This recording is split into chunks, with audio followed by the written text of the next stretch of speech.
헤드라인입니다.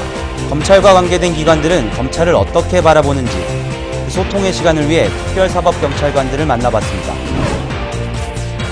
교통카드 발급업체에 499억 원 대출을 알선해준 대가로 금품을 수수한 금융교란사범 7명의 비리가 검찰에 의해 드러났습니다. 중년 남성들에게 이른바 꽃뱀을 접근시켜 유인한 뒤 마약을 먹여 도박판에 끌어들인 대규모 사기 도박 조직이 검찰에 적발됐습니다.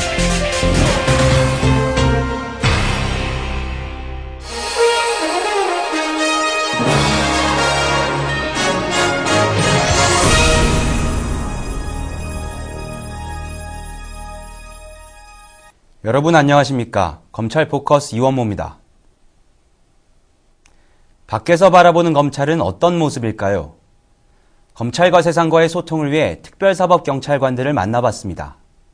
지속적으로 검찰과 관계를 맺어온 특별사법경찰관, 그들이 느끼는 검찰에 대해 들어봤습니다.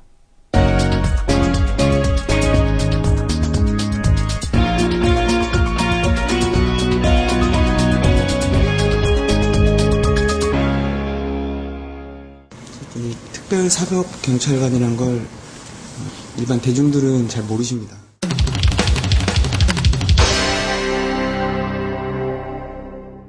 저희 현장에 가게 되면은 저희 신분증을 제시하면은 이게 별로 이렇게 뭐 요새 사입자들이 많다 보니까 그렇게 알고 착각하는 분도 있습니다. 그 특별사법경찰관에 대한 홍보 좀 많이 해주셨으면 좋겠고요. 홈페이지 같은 거 만들어가지고 이렇게 서로 뭐 초보자나 아니면 되게 경력이 있으신 분들이랑 교류를 많이 해가지고 좀 얻을 수 있는 게 좀 많았으면 좋겠어요.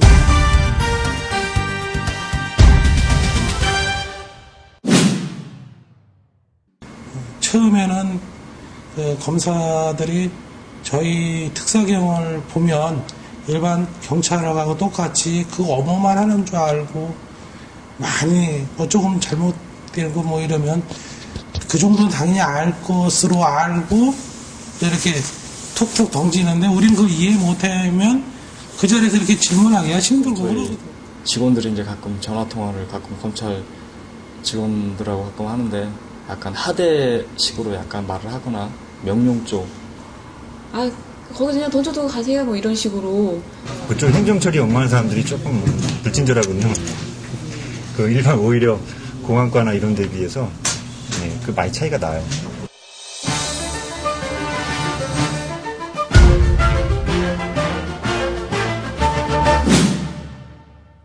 사실 고의성 특히 재산을 은닉한 거 이거를 수사하는 데는 저희 수사력이 떨어져요. 특사경 교육할 때 특별한 과목을 넣어서 좀 수사기법을 가르쳐 주셨으면 좋겠습니다.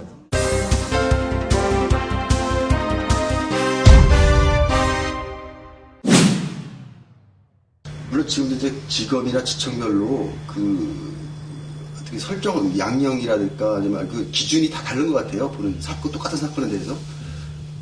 예를 들어 시골에 있는 검찰청 쪽에는 그렇게 크지 않은 사건도 구속이 가능하고 서울 같은 경우는 상당히 이 정도면 우리 구속시킬 수 있을 것 같다라는 생각을 가지고 들어가는데 구속이 안 돼요. 어떤 기준이 좀 같았으면 좋겠다.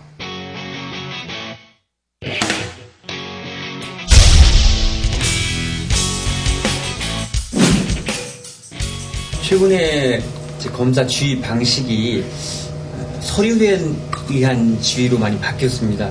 장점 있는 대신에 서류로서 말할 수 없는 부분들이 좀 있거든요. 그래서 구두상으로 어떤 그 사건의 배경이라든지 향후 방향이라든지 설명할 수 있는 부분이 있는데 그런 것들은 우리가 사경이 직접 서류 들고 와서 설명하려고 하면은 그런 때에는 좀 바쁘시더라도 지휘원 검사님이 들어주셨으면. 보도 관련해서 홍보 때 뭐 잘하고 계시는데 특정 사건, 특정 홍보 때는 그 세관이 조금 언급이 안 되는, 똑같이 고생하면서 평가를 좀 못 받는 데에서 조금 수사관들 조금. 검찰과 특사경과의 관계는 신뢰가 우선 먼저 이루어져야 된다고 봅니다. 그게 이루어지면 요건 파즈로 매줄 써도 믿어요. 전화로 이만큼 잡았습니다. 공소시효 임박했으니까 얼른 송치해 주십시오. 오늘 송치해주면 오늘 기소해줘요. 근데 많이 좋아진 것 같습니다. 저희들이 옛날에 들어가는 거하고 지금 들어가는 발걸음 자체가 부담이었고, 그 같은 옛날에는 뭐 좀 부담이 되고 긴장도 하고 그런데 요즘은 편하게 들어가서 말씀드릴 수도 있고, 옛날하고는 많이 달라진 건 사실인 것 같습니다. 검찰청은 사실 확실히 많이 좋아진 것 같아요. 저도 이제 실무적으로 많이 다니다 보니까 뭐 친절해졌고 업무도 빨리빨리 처리해주고 좀 좋아졌고요. 뭐 검찰하고 특사경 관계는 어차피 목표는 뭐 진실을 밝힌다는 게 똑같으니까 뭐 검사님은 수사 책임자로서 수사관들을 믿어주시고 지금처럼 해주시면 뭐 특별한 문제는 없을 것 같습니다. 그럼 뭐 지금은 아주 좋습니다. 술이나 많이 사주십시오. 요거 따르지 마세요.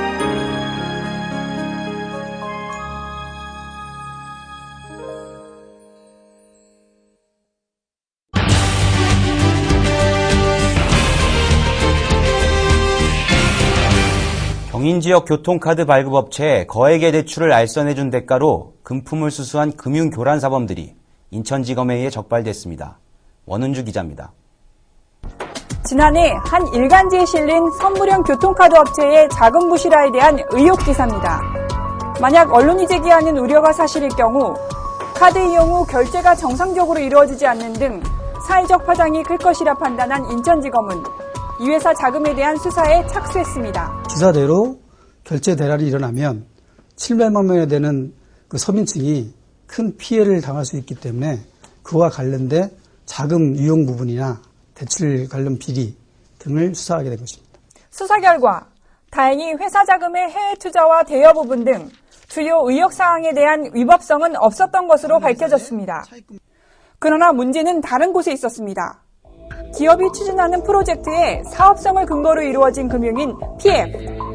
이 회사의 해외 사업을 위한 PF 대출 과정의 비리가 드러난 것입니다. 우리나라 법은 그 대출 관련돼서 사인이 그 대출을 알선해주고 그 어떤 명목으로든 그 대가를 못 받게 돼 있습니다. 그런데 이번 건은 대출금이 워낙 크기 때문에 대출 브로커들이 499억 원 상당의 대출을 알선해주고 그 알선료 명목으로 12억 원이라는 거금을 받아갔습니다. 대출 브로커에게 지급된 12억 원을 포함 499억 원의 대출 과정에서 총 17억 원이 리베이트 형식으로 공공연하게 지급된 것입니다.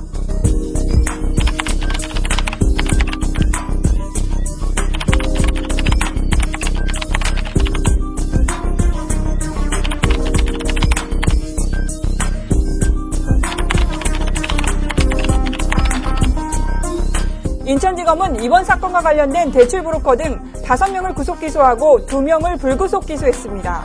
이번 수사는 대출 비리 사범에 대한 단죄뿐 아니라 고객들이 선납한 예치금을 관리하는 교통카드 운영업체들의 투명 경영을 마련하는 계기가 되었습니다. 한편 인천지검은 이번 수사를 진행하는 동안 기업 활동이 위축되지 않도록 의혹이 제기된 부분에 대해서만 신속한 수사를 펼침으로써 새로운 수사 패러다임을 선보였다는 평을 받고 있습니다.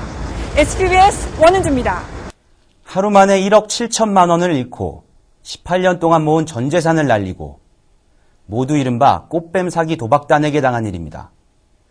알고 보니 이들은 전국적으로 6개 조직이 활동하는 대규모 사기 도박단이었습니다. 송기현 기자입니다. 미모의 여성이 마련한 도박판. 하지만 이 도박판에 참여한 남성들은 거액의 돈을 잃게 됩니다. 속칭 꽃뱀에 걸려들어 속수무책으로 당한 것인데 비단 영화 속 얘기만이 아니었습니다. 수원지검 강력부는 주로 자영업자들에게 꽃뱀을 접근시켜 사기 도박판으로 끌어들이고 53명의 남성으로부터 31억 원을 챙긴 사기 도박 6개 조직 31명을 구속했습니다. 2년 전 한 통의 진정서로 시작돼 자칫 단순 도박 사건으로 묻힐 뻔했지만 사건 정황을 파악한 검찰은 이들이 조직적으로 움직이는 사기 도박단이라는 사실을 밝혀냈습니다. 한 6, 7명이 각자 맡은 역할을 다 부여받아서 똑같은 움직임으로 한 피해자한테 접근해서 접근하는 방법이나 거의 대동소이하게 똑같다는 점을 수사 과정에서 캐치를 해서 농업에 종사하는 이모 씨. 2년 전 국가로부터 거액의 토지 보상금을 받았습니다. 어느 날 지인으로부터 전화를 받고 들른 한 음식점에서 2명의 여성과 우연찮게 합석을 했습니다. 남자 있는 방은 안 가려고 하잖아요. 하필이면은 그 좋은 방에 옆에 테이블이 하나 있다고 해서 근데 딱 접근을 한 것이 그때부터 미끼가 왔지 않냐. 며칠 뒤 이 여성은 놀러 가자는 핑계로 이 씨를 도박판에 끌어들였습니다. 이 씨는 그 자리에서 1억 2천만 원을 잃었습니다. 동석한 여성이 준 음료수를 마시고 나서 정신이 혼미해진 상태였습니다. 그 음료수엔 향정신성 의약품의 일종인 아티반이 들어있었습니다. 저 혼자만 음료수를 먹고 그때부터 이제 정신이 흐려지기 시작하더라고요. 돈을 이렇게 차고 키우더라고요. 도중에 어디라고 키우냐. 여기서 우리가 뭐 누구 돈 따먹으려고 하냐. 나중에는 자꾸 이제 그런 얘기를 못 하는 거예요. 이제.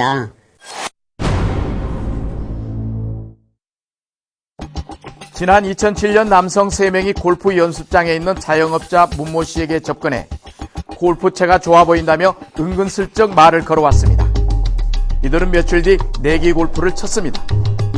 하지만 내기 골프는 곧 복구판으로 이어졌고 박 씨는 수천만 원을 잃었습니다. 이번엔 남성들이 준 술이 문제였습니다. 반주 한 잔 못해서 반주 한 잔을 먹었어요. 뭐가 어디 그냥 쑥 그 사람들 흔들 따라가지더라. 나도 모르게 그게 놈도 원래 고수도 안 치는 놈인데. 근데 갑자기 뭐 땅을 치더만 뭐 그냥 뭐 10만 원짜리 뭐 그 뭐가 뭔지 모르고. 23년째 소규모 슈퍼마켓을 운영하고 있는 박모 씨. 오래전 한 동네에 살던 김모 씨의 연락을 받고 만난 자리에서 우연히 김 씨가 아는 여성 2명을 만났고 박 씨 역시 같은 수법에 의해 사기 도박판에서 1억 7천만 원을 잃었습니다. 하지만 그것이 끝이 아니었습니다. 며칠 후 음식점에서 만난 한 여성과 모텔에서 나오다 여성의 시누이와 남편에게 걸려 간통죄로 고소하겠다는 협박에 합의금으로 1억 5천만 원을 줬습니다. 그래서 내 돈들이 이렇게 숨는데 그 소리에 나서 깜짝 놀라고 그렇게 해갖고 이제 간통으로다가 엮어서 돈을 빼내려고 시도는 다 계획해놓고 그때는 그런 눈치를 못 챘어요. 이 모든 과정은 오랜만에 연락한 김모 씨 등이 박 씨를 속이기 위해 연기한 것입니다. 박 씨는 사기 도박단에게 뜯긴 3억 원을 갚기 위해 23년간 꾸려온 가게를 은행 담보로 내놔야 했습니다. 지금 밝혀진 바로는 경인 지역에 6개 파 내지는 한 8개 파 정도에 불과하고 아마 경인 지역에 이 정도의 파가 있다면 전국적으로 분명히 있고 또 그거는 관련 피해자들 진술에서도 분명히 나옵니다. 그 실체를 파악하는 것이 아마 이제 올해 검찰의 역할이 아닌가 싶고요. 그래서 사실상 수사의 원점이라고 생각하고 지금부터 전국적인 어떤 규모의 본건과 같은 사기 도박단을 발본색원하는데 진력을 다할 생각입니다. 이번 수사는 단순 도박이 아닌 대규모로 조직화되어 있는 사기 도박단을 적발했다는 것에 의의가 있습니다. 검찰은 이번 사건을 계기로 전국적으로 기승을 부리고 있는 사기 도박단의 뿌리가 뽑힐 때까지 지속적인 수사를 펼칠 계획입니다. SBS 송견입니다.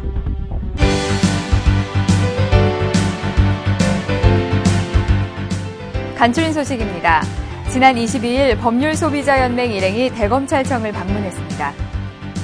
이들은 검찰방송국에서 방송체험을 하고 검찰 역사관과 검찰체험관, 디지털 포렌식 센터 등을 둘러보며 검찰의 역할과 업무에 대한 설명을 듣는 등 뜻깊은 시간을 가졌습니다. 검찰은 창의적이고 선제적인 업무 처리를 위한 선진 수사 시스템을 구현하기 위해 전국 디지털 수사망 구축 사업을 추진하고 있습니다. 이 사업의 일환으로 지난 23일에는 그동안 연구한 디지털 증거관리 시스템 구축에 대해 최종 발표하는 시간을 가졌습니다. 디지털 수사관들과 관련 부서 직원들은 이날 현행 업무의 분석을 통한 전국 디지털 수사망의 비전과 미래 모습, 디지털 수사망 인프라 구축 등에 대한 발표를 듣고 향후 계획에 대해 토론하는 시간을 가졌습니다. 지난 26일 대검찰청에서 2010년 중앙부처 지자체 특별사법경찰 운영 책임자 회의가 열렸습니다. 대검찰청 형사부장과 지자체 파견검사, 특별사법경찰 운영 책임자 등이 참석한 이날 회의에서는 2010년도 특별사법경찰 운영 방안에 대해 논의하고 특별사법경찰 직무집행법안 초안을 검토하는 시간을 가졌습니다. 이상으로 검찰 포커스를 마칩니다. 시청해주신 여러분 고맙습니다.